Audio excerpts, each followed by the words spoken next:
ഈശോ മിശിഹായ്ക്ക് സ്തുതിയായിരിക്കട്ടെ. ഇന്നത്തെ വചനം ഇങ്ങനെയാണ് പഠിപ്പിക്കുന്നത്: നിങ്ങളുടെ ദുഃഖം സന്തോഷമായി മാറും. യോഹന്നാൻ 16:20. നീ ഒന്ന് ആലോചിച്ച് നോക്കിയേ.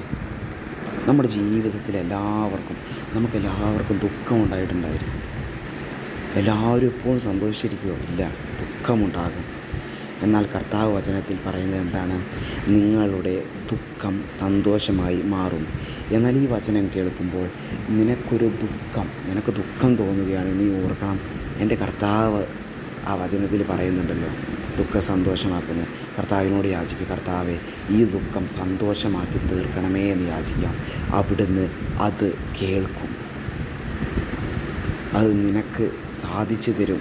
നിൻ്റെ ദുഃഖം സന്തോഷമാക്കി തരും എന്ന് കർത്താവിനോട് പ്രാർത്ഥിക്കാം. കർത്താവിൻ്റെ അനുഗ്രഹം എല്ലാവരിലേക്കും ചൊരിയട്ടെ എന്ന് ഞാൻ പ്രാർത്ഥിക്കുന്നു.